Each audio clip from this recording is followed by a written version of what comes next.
I wasn't angry when they told me we couldn't afford college. I believed them. I remember sitting across from my parents at our cracked dining room table, my acceptance letter from Columbia open in front of them. My hands were shaking with hope. Not excitement, just hope. That somehow, after all the overtime shifts, after skipping dances and birthdays to study and save, it would matter. But my mom just folded the letter quietly, like it was some junk mail flyer. My dad rubbed his face and said, "Sweetheart, we're proud. But there's no money. Not for something that expensive." I asked about the college fund, the one Grandpa Harold started when I was born, the one they always told me not to worry about. There were emergencies, Mom said quickly. Repairs. Life. I nodded, swallowed hard, said I understood, and I did, at the time. Until 6 months later, when my sister Melanie posted a TikTok house tour. White granite countertops. 2 floors. Built-in fireplace. A nursery with hand-painted clouds. Nursery. The caption read, "Our dream home. Thanks Mom and Dad for the best wedding and housewarming surprise ever. Couldn't have done this without you." I stared at my phone, cold inside. That house looked familiar. The address was blurred, but I recognized the front porch. I'd seen it before, in a real estate email that I had bookmarked while apartment hunting for school near NYU. It had been listed 2 months earlier, taken off the market 3 weeks ago. The exact amount listed? $184,000, almost the same as the amount Grandpa had saved, confirmed on the last bank statement I'd seen before they stopped mailing them out. I called my mother. No answer. Then my father. He picked up on the 3rd ring, cheerful at first. "Hey, Pumpkin, did you see Mel's video? Pretty sweet, right?" "You used my college fund," I said, my voice too calm. Silence. Then, "It was a family decision. No apology, no shame, just a decision. Melanie's pregnant," he continued, like that justified it. "They needed a place. You're smart. You'll get scholarships or loans. You always land on your feet." I hung up. I didn't cry. I didn't scream. Instead, I opened my laptop. I checked something I hadn't thought to revisit in years. Grandpa Harold had left the fund in a joint account. My name was still on it. My parents had access as trustees. But legally, that money was mine until they drained it. I printed everything. Bank statements, transaction history, screenshots of the property sale, Melanie's video. I didn't even know what I was going to do with it yet. I just knew I needed proof. I needed receipts. A week passed. Then came the call. Melanie. She sounded breathless, like she'd been running. "Hey! So, I hate to ask, but Nate and I have a thing this Saturday. Could you come watch the baby? Just for a couple hours?" I blinked. "You haven't had the baby yet." "Oh, yeah. I mean, like, for after? You know, just down the road. You'll have free time, right?" I couldn't breathe for a second. The audacity. The assumption. Like I was some accessory to her life. Like my future could just be reassigned to babysitting duty in the house my dreams had paid for. This wasn't a favor. It was a pattern, and I wasn't going to play along anymore. The first thing I did was stop answering their calls. Melanie texted the next day.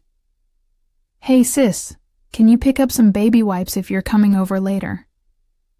X, coming over. Where? Why, I hadn't replied to her first message. I hadn't agreed to anything. And yet, in her mind, I had already folded myself neatly into the corner of her new life, like a used napkin at her custom dining table. I stared at the message, then locked my phone. Not out of avoidance, out of clarity.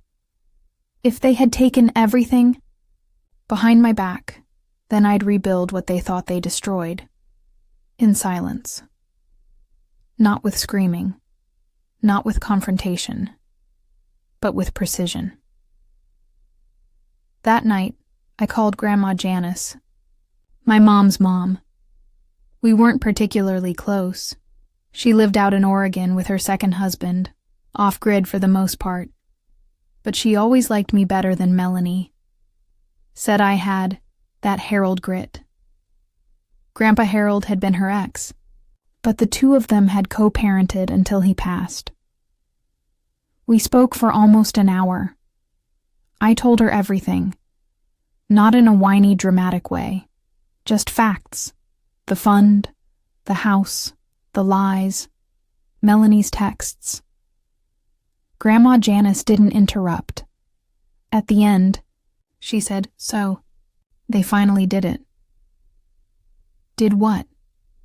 Spent your life away for that golden girl. I warned Harold they would. There was a pause.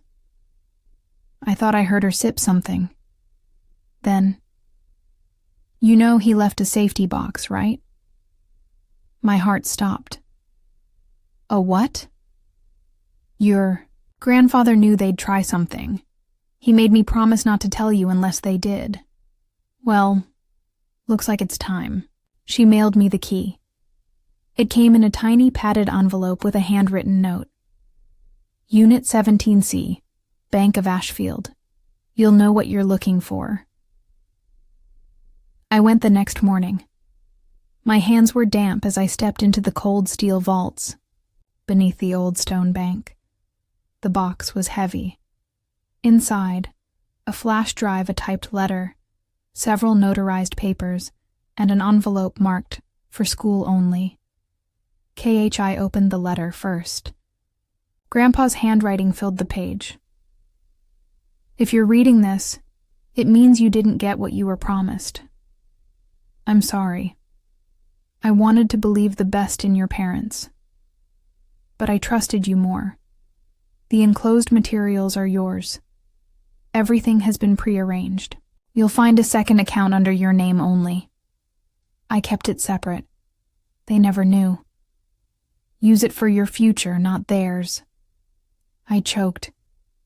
I hadn't cried once. Not when I lost Columbia. Not when I saw the house tour. But now, reading his words, I fell apart in that vault like a child left behind. The flash drive held videos, birthday clips of us together, him teaching me how to check oil in his truck, him talking into the camera about future things you'll need to know when I'm not here, a time capsule of protection. The envelope, a cashier's check. $212,400. That night, I applied to NYU again. Not Columbia. Not anymore. I didn't want the place they stole from me. I wanted the place I chose. With my name on every paper, no strings. And then, I made a copy of Melanie's TikTok. I uploaded it, unedited, to a private Google Drive. Next to it, I dropped 3 PDFs. The fund transfer records from the joint account, the property transaction with Melanie's name listed as beneficiary, the letter Grandpa left me, signed and notarized. I named the folder Proof of Misappropriation, K. Holden College Fund. Then I drafted an email with no subject line and no message body. Just the link. I sent it to Melanie, my mom, my dad, and one unexpected recipient, Melanie's in-laws. Because if they were comfortable buying a house with stolen money, I wondered if the people they were trying to impress would be just as comfortable knowing. Melanie called me 6 times that night. Then she switched to voice notes. "You're being selfish. This is family. Don't ruin this for us." Then came Mom. "How could you embarrass your sister like that? Do you know how hard we've worked? You'll regret this." And finally, the last one, from Dad. No excuses, no apologies. Just, "I hope you feel better now." I listened to them all once, calmly. Then I deleted every message, every voicemail, blocked every number. Not out of anger, out of freedom. It was quiet for a while after that. A silence I hadn't felt in years. No texts, no obligations, no guilt-tripping holiday reminders. No, "Can you run to the store for your sister?" or "Your cousin needs help with her resume." Just nothing. They froze me out. I think they expected me to come crawling back. Regretful, apologetic, lonely, but I wasn't. I had air for the first time. Real air. Not the heavy, expectation-choked kind I'd lived with since I was old enough to be the responsible one. Instead of returning their calls, I focused on building something else. My life. I was accepted to NYU, full-time. Spring. Semester. I didn't post about it. I didn't share the acceptance letter or the scholarship email. I didn't make it a moment for them to sabotage or distort. I simply packed, moved to the city, and started fresh. My new apartment was small. A walk-up studio with squeaky pipes and peeling crown molding, but it was mine. I paid for it with a check signed in my grandfather's name, deposited into my private account.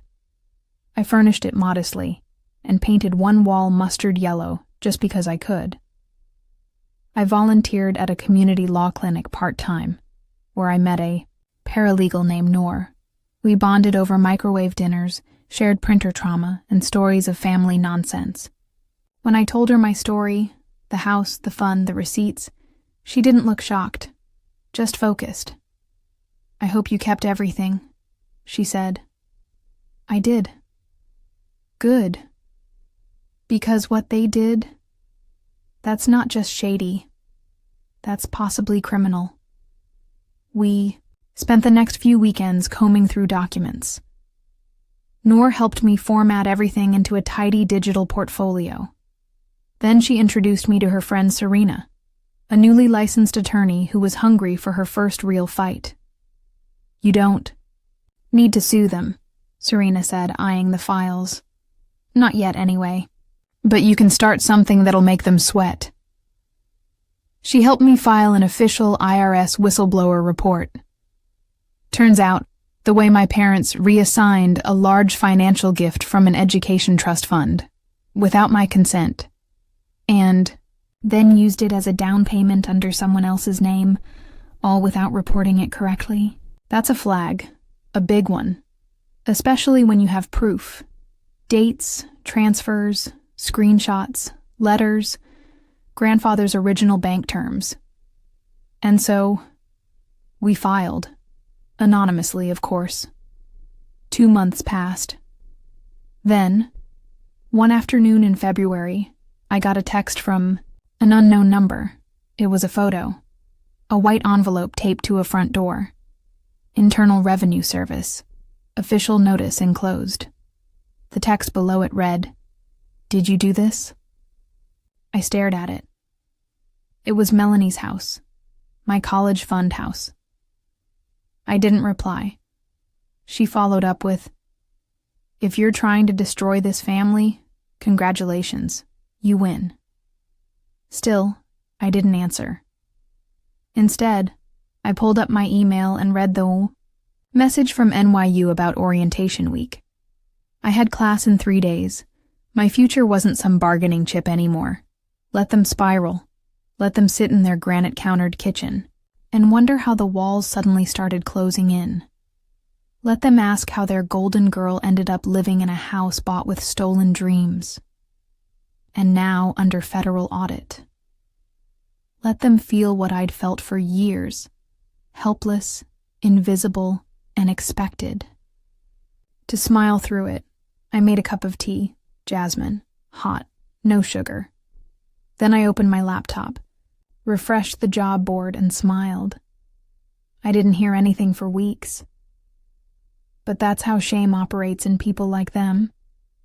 It hides behind passive-aggressive silence and lets fear do the talking. Until Melanie cracked. It was a Thursday night.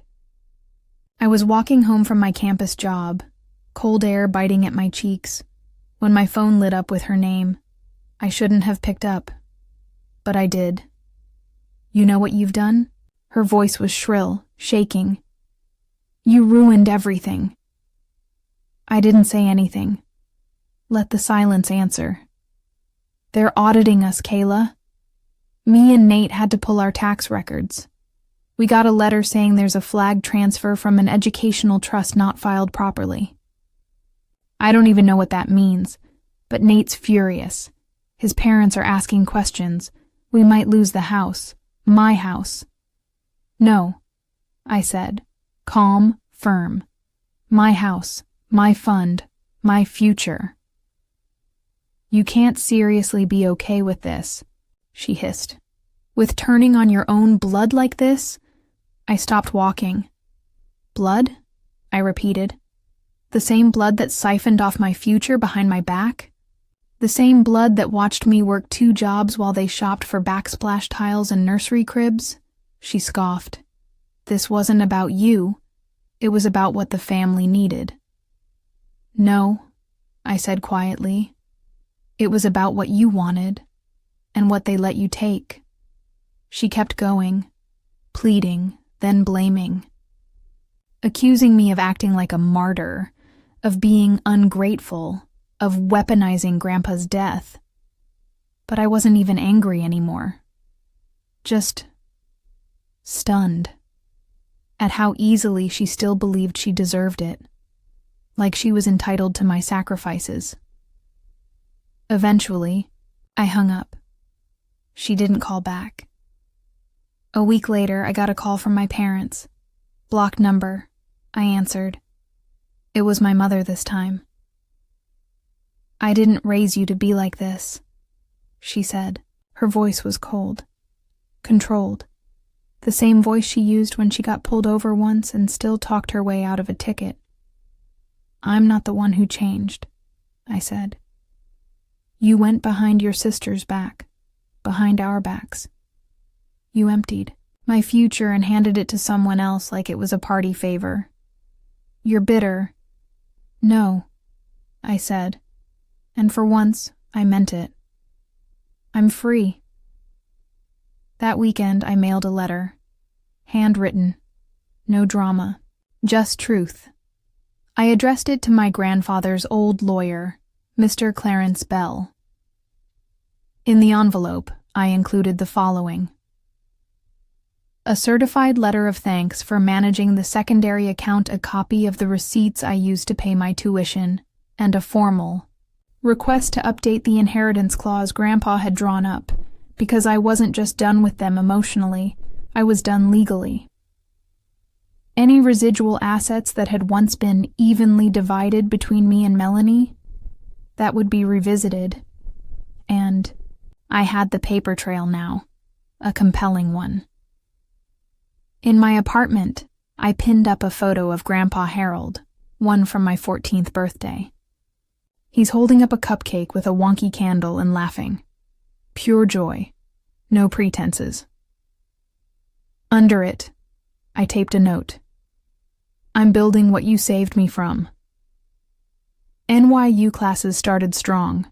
I wasn't the best in the room, but I didn't have to be. I was present. I was prepared. I was alive in a way I hadn't been since I was 17, and watching other people be chosen, favored, excused. Here, I was just Kayla. No family obligations, no background sob stories, just someone who earned her space. I kept the receipts. Not out of vengeance, out of protection, because people like my parents. They don't apologize. They rewrite, and I wasn't going to let them write me out of my own story. Midterms came and went. And for the first time in years, I wasn't studying in a house where I had to turn down the TV while everyone else laughed. No one banged on my door asking me to run errands. No one stole my time, my savings, or my spirit. I wasn't excelling out of survival anymore. I was thriving out of choice. But of course, the past doesn't let go just because you ignore it. It started with the Facebook message. A woman named Lena Matthews reached out with a simple note. Hi, Kayla. I don't know if you remember me, but I went to school with your sister. I work at First View Title now. Something odd came across my desk with your name on it. Can we talk? I called her after class. Lena's voice was steady but cautious. So, full disclosure, I don't normally do this, but I recognized your name. And when I pulled up the property record on your sister's house, something didn't match. Froze in my seat. What do you mean? On the deed of sale, the funds are listed as a direct inheritance transfer from family, trust for educational use. There's a notation that the funds came from an account ending in 8722. That matches a college trust I've seen before, under your grandfather's estate. My voice was barely a whisper. That was my fund. Yeah, she said. That's the thing. Because technically, based on how it was filed, and I'm not saying this as a lawyer, but as someone who's been in escrow a long time, you're listed as the financial originator, which means it's my asset. I finished for her in a roundabout, very messy way. Yeah. I thanked her, hung up, and sat in my room, shaking. This wasn't just an emotional betrayal. It was financial identity abuse. And maybe you want mortgage fraud. I didn't want to destroy them. I didn't. But they hadn't just crossed a line. They built an entire life on the ashes of my future and expected me to be the unpaid babysitter. That weekend I got a letter. Certified mail. It was from Nate, Melanie's husband. It read, Kayla, I'm writing to say I had no idea the house was bought with your fund. I didn't know the source until the audit hit. Your parents told me it was a gift. From savings. If I'd known the truth, I would have never accepted it. I don't agree with how it was handled, but I wanted to stay out of the drama. Now I can't. My parents are asking questions. So is our CPA. We may have to sell the house depending on what the IRS finds. Melanie's a wreck. I'm trying to keep things together, but it's a lot. I'm sorry. For what it's worth. For what it's worth. I folded the letter once, set it down. I didn't hate Nate. I didn't even think he was lying. But when people say, I stayed out of it, what they're really saying is, I watched the train come, and I didn't yell for the person on the tracks. Noor and Serena helped me draft a demand for restitution. Nothing extreme, nothing vengeful, just facts. A timeline of the college trust, the deed of purchase with the funds withdrawal, a formal request for acknowledgement, and either a buyout or forced sale of the property. And I included one more thing. If this matter is not addressed, I will pursue full civil recovery of assets as listed under the 529 fund terms and educational gift tax violation statutes. This is not personal. This is principle. 2 days later, Melanie showed up at my building. No text. No warning. She was standing in the lobby when I came down with my laundry basket. 6 months pregnant, dressed in a beige hoodie and worn out. Flats. Her face was pale. "You're really going through with it?" she asked, like she didn't recognize me anymore. I set my basket down. "You already did," I said softly.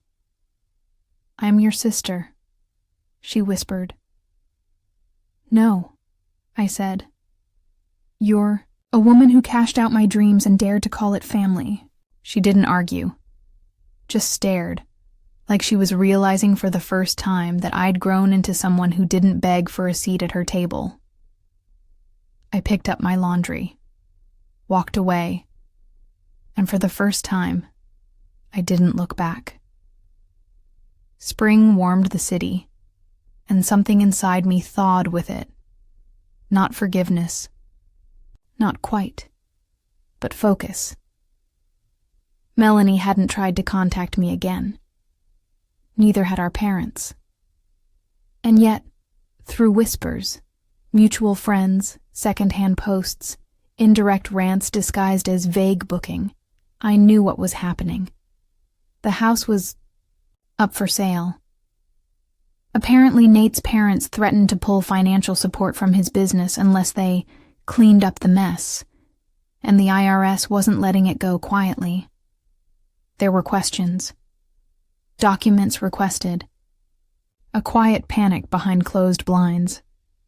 But that wasn't my concern anymore. Not directly. I was interning at the NYU Urban Legal Clinic by then. Serena helped me get in. A small, unpaid position, but real. The kind of work where you sit across from people trying to fight evictions or get custody back or protect a kid from an unjust system, and they look at you like maybe you can make it better. It was the first time I felt like everything I went through meant something. Like I hadn't just survived a betrayal. I'd turned it into armor. One Wednesday afternoon, I stayed late to close up. I was sorting intake forms when the program director, Jameson Lee, stopped by my desk. He was in his 50s, sharp but kind-eyed, and always moved like he had somewhere more important to be. But that day, he paused. "You ever thought about full-time legal work?" he asked. I blinked. "I'm a policy student." He nodded.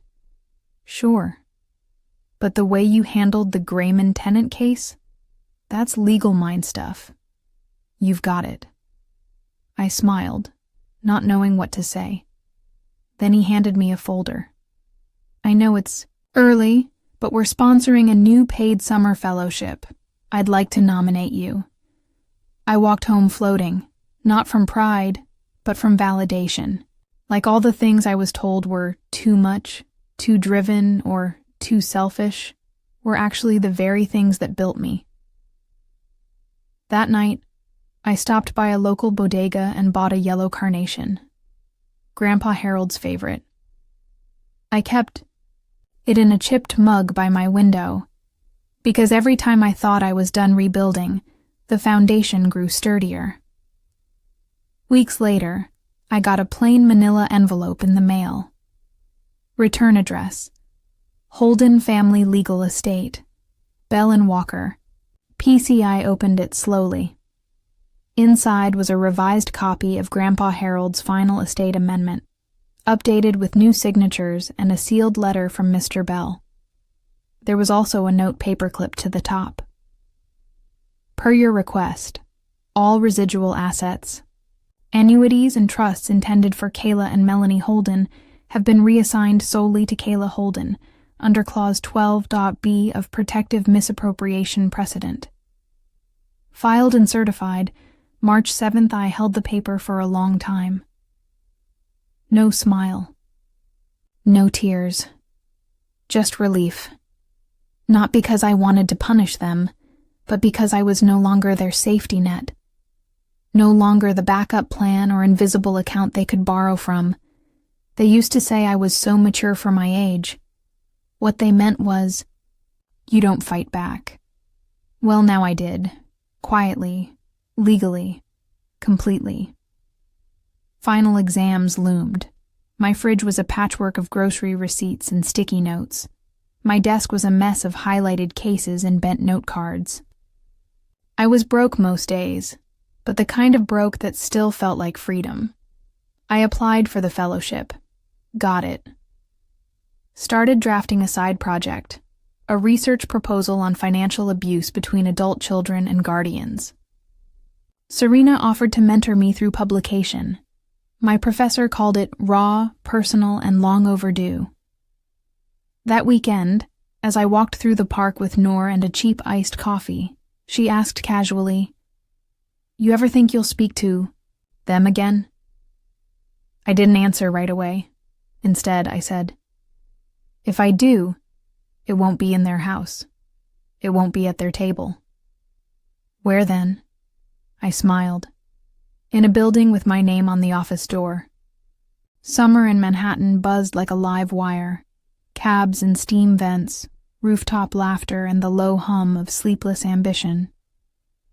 It was the first season in years where I wasn't waiting for someone to pull the rug from beneath me. The rug was gone, and I liked the concrete better. The Holden family fallout had become a ghost story back home. From what Noor overheard through a mutual friend's aunt, who had no idea Noor knew me, Melanie and Nate moved into a rental on the outskirts of town, something temporary while they rebuild. Their old house had been sold, but not for what it could have gotten. Fast sales lose value. The IRS had concluded its audit, quietly, efficiently, with a soft warning for now, but a note of suspicion added to their long-term file. Apparently, my parents were being watched now. Not criminally, just closely. My father called once. I didn't pick up. My mother sent an email that began with, "This isn't how we raised you." Marked it unread. Meanwhile, I had my own schedule. The Urban Legal Clinic's fellowship was turning into real fieldwork. We worked with housing-insecure college students and survivors of financial abuse. I met people like me, people who had to claw back what should have been protected. I started hosting office hours. Half the time, it was just students asking me how to track down paperwork or find out who was named on a forgotten trust. But the conversations always drifted deeper. "You're the girl, right?" one asked me shyly. "The one whose family used your school fund." I blinked. "How? Do you know that?" She shrugged. "Twitter, Reddit, somewhere. There's a thread. You didn't name names, but it's definitely you." I felt my breath catch, until she added, "Just thank you for not staying quiet. I thought I was the only one." That night, I went home and opened a folder I hadn't looked at in months. Holden Family Fund. Misappropriation Archive.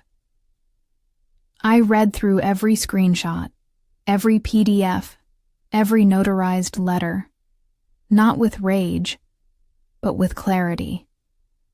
This wasn't just about what I'd lost.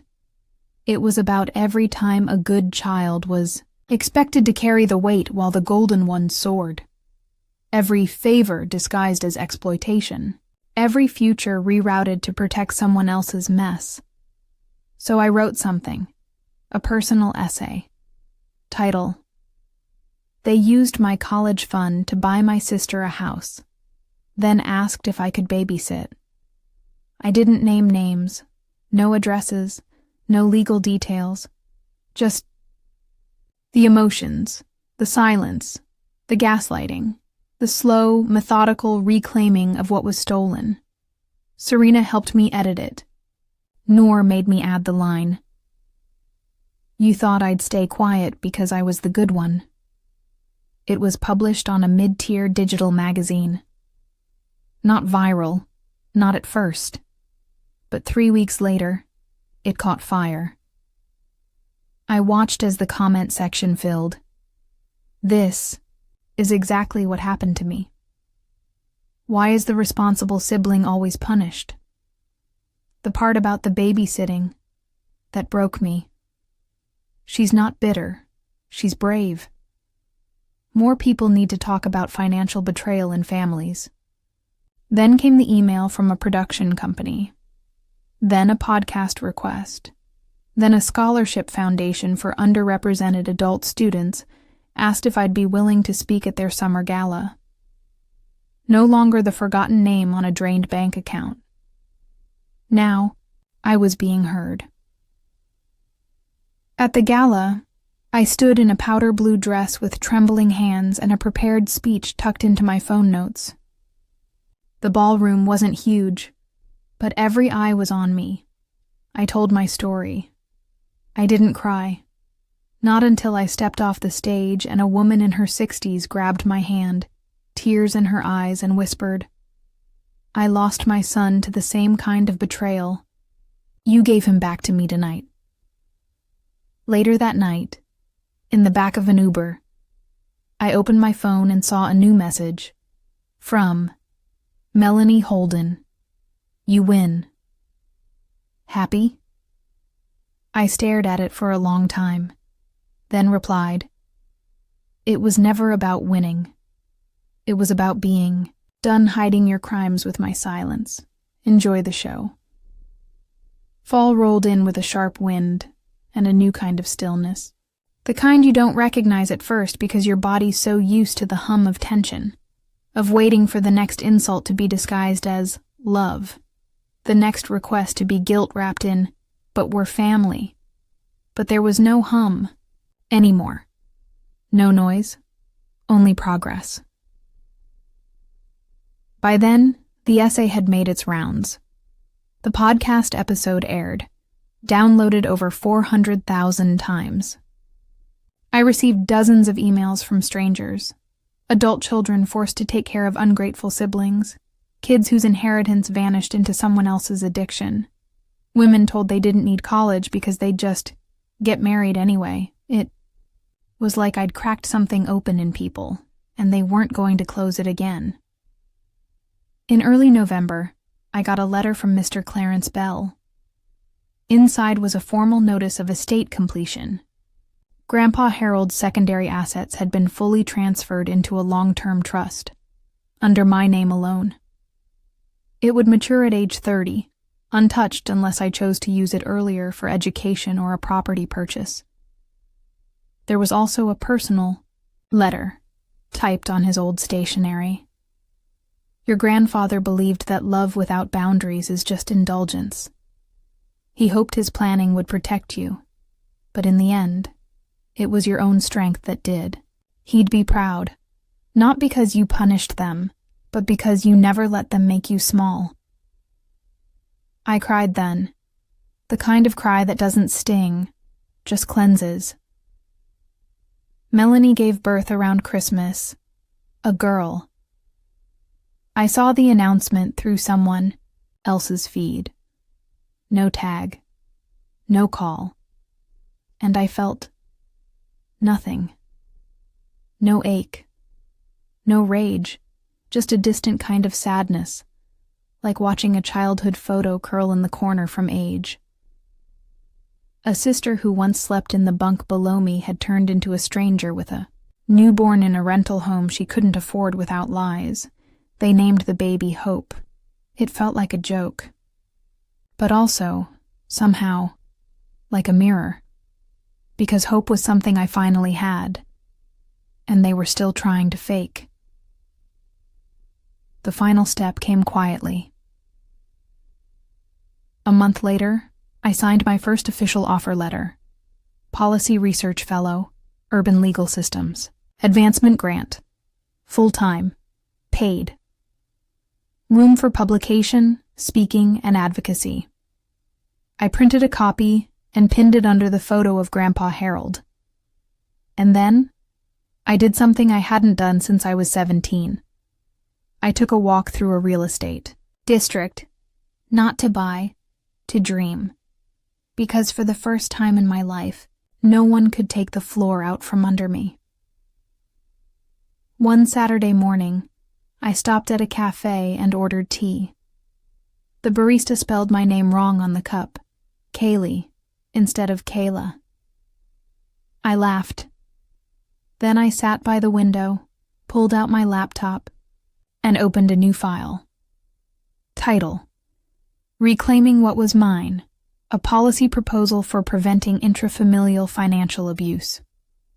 Because revenge wasn't the goal. Restoration was. And I had already started building something better than they ever offered. A life where I didn't have to be the good daughter, or the invisible one, or the helper. Just a woman with her name on everything they thought she'd never own.